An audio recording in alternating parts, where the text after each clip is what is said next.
Salut les amis, j'espère que vous allez bien. On est parti aujourd'hui pour une vidéo spéciale Mercato. Comme d'habitude, on va s'intéresser à 10 grosses informations qui sont tombées sur les toutes dernières heures. Et on va démarrer avec une information qui concerne Edinson Cavani. On rappelle, les amis, Edinson Cavani, il est libre de tout contrat puisqu'il a quitté Manchester United il y a quelques semaines maintenant. Et à l'heure actuelle, il n'a toujours pas rejoint sa nouvelle équipe. Alors il y a plusieurs options sur la table pour Edinson Cavani. La plus sérieuse depuis 48 heures, elle mène à Boca Juniors qui a accéléré dans les négociations. Boca Juniors étant pour parler avancé avec Edinson Cavani et ses représentants. Ça discute actuellement sur les clauses du contrat de Cavani. Alors rien n'est signé, mais en tout cas, à l'heure actuelle, Cavani se rapproche de Boca Juniors et Boca aimerait finaliser ce dossier assez rapidement parce qu'il y a toujours Villarreal en Espagne qui est très intéressé. Villarreal, club de Unai Emery qui connaît très bien le joueur. Voilà, reste à savoir maintenant quelle sera la destination finale pour Edinson Cavani, même si à l'heure actuelle ça semble être le Boca Junior qui tient la corde. Ensuite on va les amis du côté de la Super League turque avec deux grosses arrivées à Galatasaray.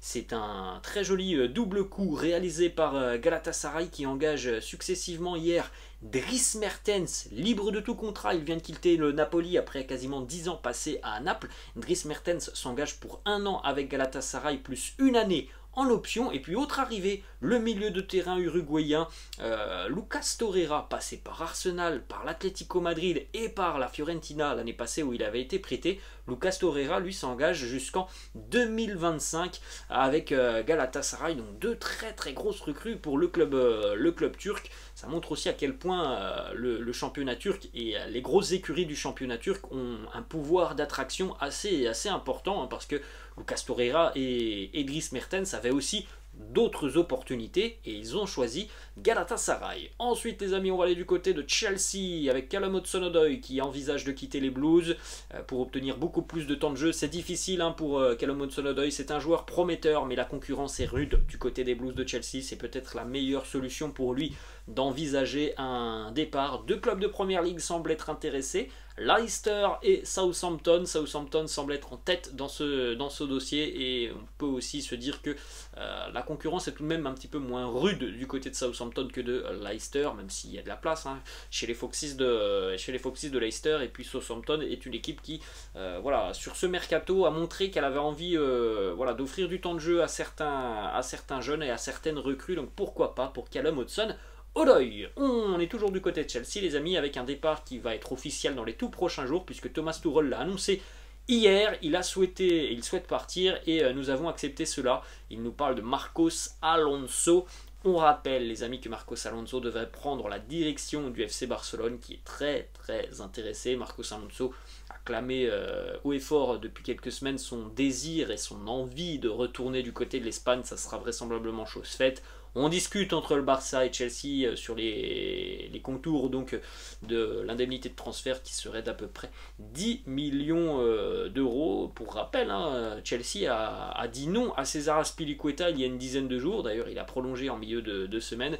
Là, cette fois-ci, les Blues ont dit oui à Marcos Alonso qui va donc pouvoir quitter Londres pour retourner du côté de l'Espagne et du côté vraisemblablement du FC Barcelone. Ensuite les amis, on va à Manchester United. On a deux informations à Manchester United. On va démarrer premièrement avec une information qui nous arrive d'Italie. Selon la Gazzetta dello Sport, Manchester United serait prêt à ramener à Marco Arnautovic en Première Ligue. L'attaquant de Bologne pourrait donc arriver du côté de Manchester. Il est suivi en tout cas par les dirigeants des Red Devils qui, on le rappelle, ont clamé haut et fort eux aussi depuis une dizaine de jours, notamment par l'intermédiaire d'Eric Ten Hag qui souhaite se renforcer dans le secteur offensif. Alors Marco Arnautovic n'est pas la seule piste suivie du côté de Manchester United, puisque les Red Devils se sont renseignés aussi sur l'ailier du Bayern Munich, Leroy Sané. Et Manchester United envisage de proposer quelque chose au Bayern.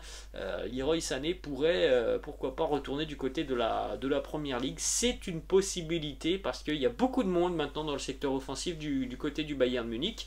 Et la concurrence est de plus en plus rude et visiblement hein, du côté du Bayern, Leroy Sané est le joueur du secteur offensif qui est le plus sur un siège éjectable. Donc c'est lui qui a le moins de garantie par rapport à son temps de jeu et à son utilisation. Leroy Sané au détriment par exemple d'un Kingsley Coman ou d'autres joueurs du secteur offensif. Bien, c'est Leroy Sané qui a le moins visiblement de certitude. On va continuer les amis du côté de l'Angleterre et on va aller à Fulham qui a fait une belle prestation hier hein, face à Liverpool pour le retour des Cottagers en Première Ligue. Et hier voilà, ils ont mis plein de bonne volonté face aux Reds de Liverpool et ça leur permet d'accrocher un point. Fulham qui est en négociation avec les Corinthians au Brésil pour rapatrier Willian en Première Ligue. Alors Willian, ça fait quelques années qu'on le connaissait en Première Ligue. Hein. Longtemps, il a été du côté des Blues de Chelsea. Il a fait le bonheur hein, d'ailleurs des supporters des Blues de Chelsea. Il a longtemps aussi été du côté d'Arsenal où ça se passait un petit peu moins bien quand même pour lui du côté d'Arsenal. Et donc là, ça fait plus d'un an maintenant qu'il est de retour au Brésil du côté des Corinthians. Et Fulham voit d'un très bon oeil le retour de Willian. Alors c'est sûr que c'est plus le même joueur que l'on avait il y a encore 6 ou 7 ans où il faisait d'énormes différences. Après ça reste un joueur de qualité, mais son dernier passage à Arsenal tout de même avait été assez décevant où il avait beaucoup de mal à répondre à l'intensité des rencontres. Ensuite on continue les amis du côté de Leipzig, le RB Leipzig par l'intermédiaire notamment de l'un de ses directeurs a rencontré hier l'agent de Benjamin Sesko pour discuter tout simplement d'un transfert hein, puisqu'on sait aussi que voilà, entre Leipzig et Salzbourg est un petit peu le club filial donc voilà, en général Leipzig a toujours l'opportunité d'être numéro 1 sur les dossiers des joueurs qui viennent de Salzbourg, mais voilà, Leipzig n'a pas forcément toujours les moyens d'aller recruter du côté de Salzbourg. C'est pour ça par exemple que je pense que le RB n'a pas pu réaliser l'opération Karim Adeyemi.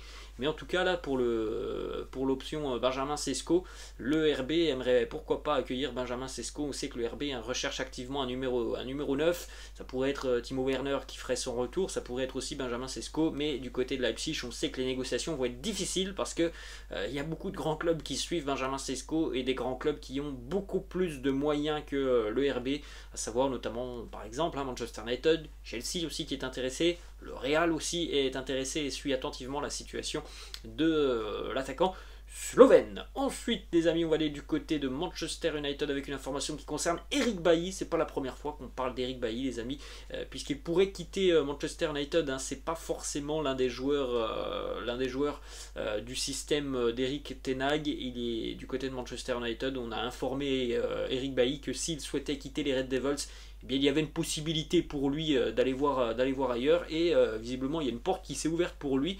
C'est du côté du FC Séville. Il y a quelques jours d'ailleurs le FC Séville a enregistré l'arrivée d'Alex Telles en provenance de Manchester United. Ça pourrait faire coup double pour les Sévillans. Et puis Séville a perdu aussi Jules Koundé et lui cherche un remplaçant activement. Ça pourrait être Eric Bailly, surtout que voilà, le dossier Eric Bailly, ça ne coûte pas très cher hein, sur le mercato. Et on termine les amis cette vidéo avec une information qui concerne un international portugais, Gonzalo Guedes, ancien joueur du Paris Saint-Germain. Il est à Valence, Gonzalo Guedes, et c'est hier l'entraîneur du FC Valence, Gennaro Gattuso, qui a annoncé que Gonzalo Guedes allait s'engager du côté de la Première Ligue. Et Gennaro Gattuso qui nous dit: le club m'a dit qu'il avait reçu une énorme proposition pour Guedes d'un club de Première Ligue.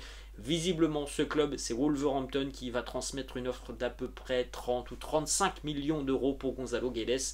Il y a beaucoup de Portugais du côté de Wolverhampton, donc voilà, c'est aussi quelque chose qui peut convaincre le joueur hein, de ne pas être trop dépaysé du côté des Wolves, et il est vrai que c'est un joueur de grande qualité hein, Gonzalo Guedes. Voilà les amis, la fin de cette vidéo, j'espère que ça vous a plu. N'hésitez pas comme d'habitude à lâcher un petit pouce bleu, n'hésitez pas non plus à vous abonner à la chaîne. Je vous laisse et je vous dis à la prochaine. Ciao.